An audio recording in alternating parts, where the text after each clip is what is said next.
Hackers breached Belgian military intelligence and left a message on their website. What kind of message is it, and why is Russia being blamed? We'll find out today. Ukraine is plunging into darkness. The railways are at a standstill and power plants are out of service. These are no longer just attacks. It's a systematic shutdown of the country. Moldova has set its sights on Russia's Lukoil.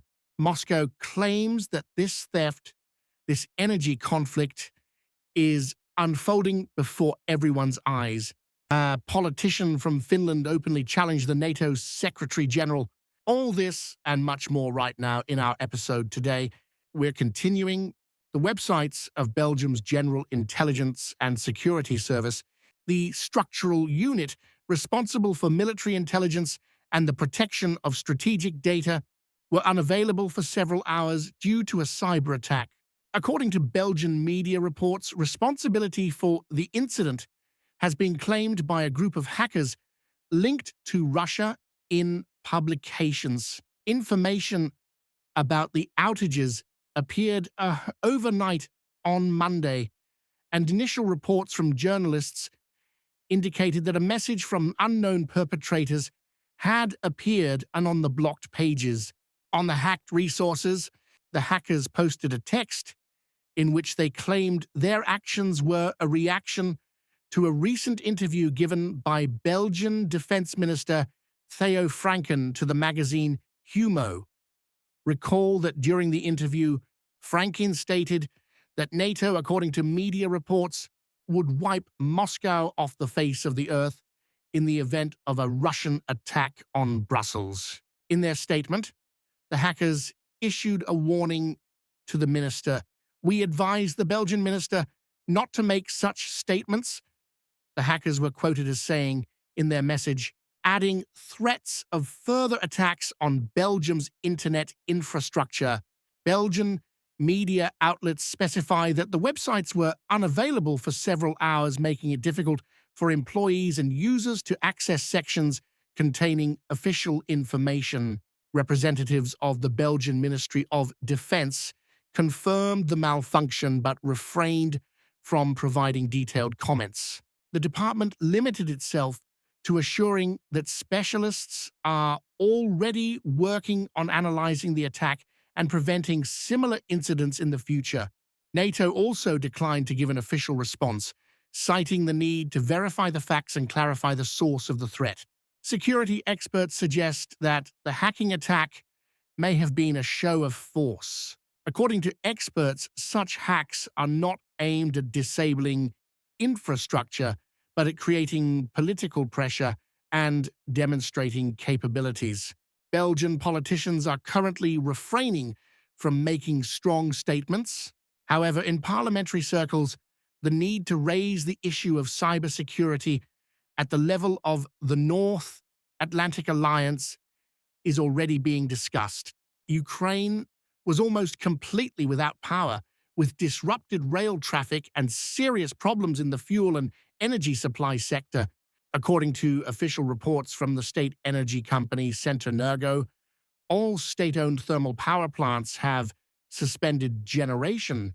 The Ukrainian Ministry of Foreign Affairs stated that substations supplying the Khmelnytsky and Rivne nuclear power plants were damaged and demanded an urgent meeting of the International Atomic Energy Agency's board, calling on European partners to respond simultaneously.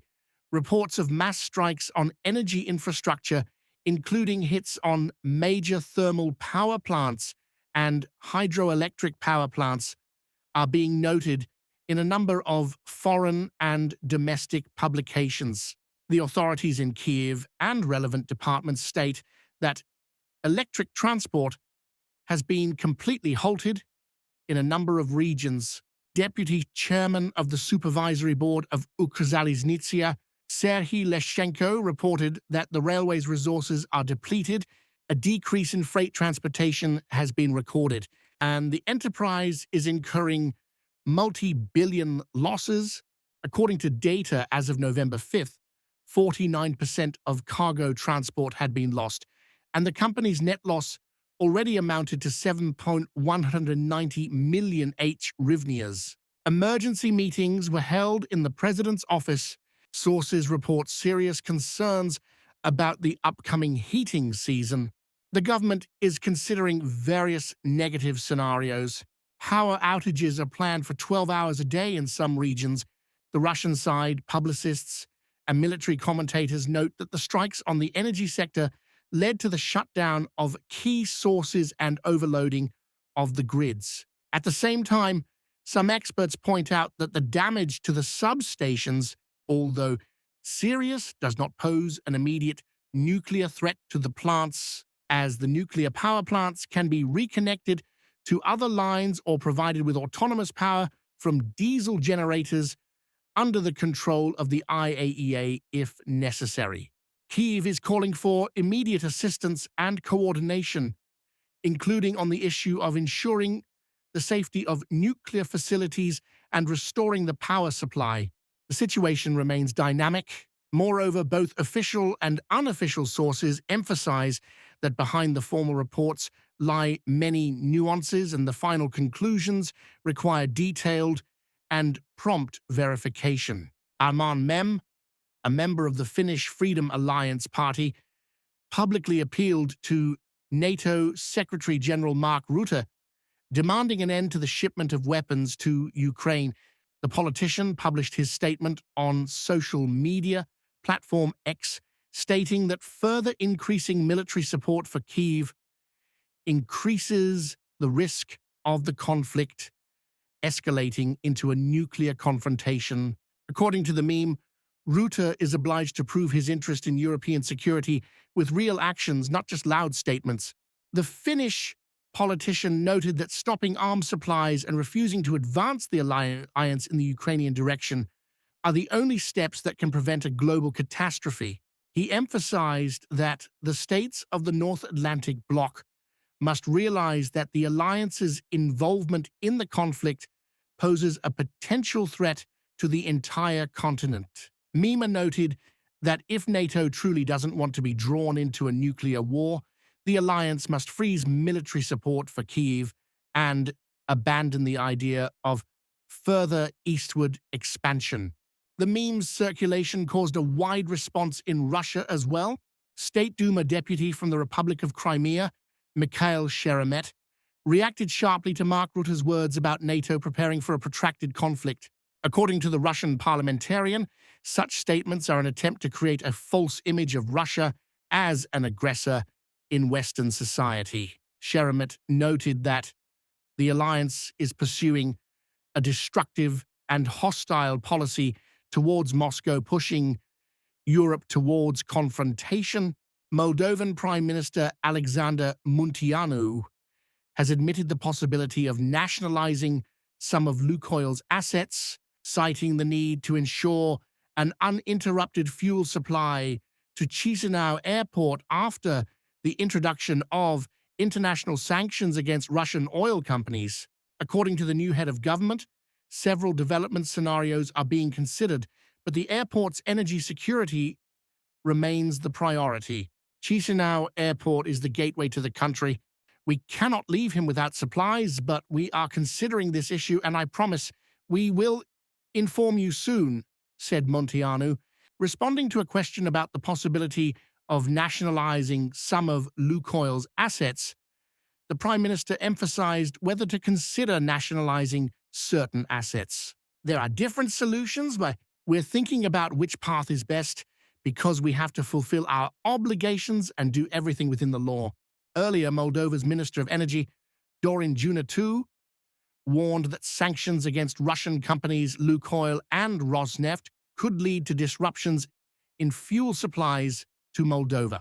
The company has been present in Moldova for almost 25 years, controlling about 20% of the gas station market and approximately half of diesel fuel imports. The subsidiary of Lukoil Moldova also remains a key supplier of aviation kerosene for Chisinau Airport. As of November 21st, the Russian company will be unable to continue its legal activities, conduct transactions, and refuel aircraft. On November 6th, the Council for the Examination of investments significant for state security, announced that Lukoil Moldova had been given a 10-day deadline to sell its assets after Lukoil was included in the sanctions list. The company urgently put its foreign assets up for sale, including its Moldovan subsidiary. The buyer was a firm registered in Cyprus and linked to Russian billionaire Gennady Timchenko. This caused doubt in Chisinau. Parliament Speaker Igor Grosu stated that it is necessary to ensure that the new owner is trustworthy and does not violate international restrictions. He emphasized that the decision would be made based on Moldova's interests. However, Moscow is already stating that such actions will be considered as the actual theft of Russian property and a violation of property rights. The Moldovan government claims it will act within the law and based on national interests. Friends, what do you think about our news today? Subscribe to the channel, like the video, and leave your opinion in the comments. Thank you for watching. See you on tomorrow's broadcast. Wishing you all the best and peace. Until we meet again.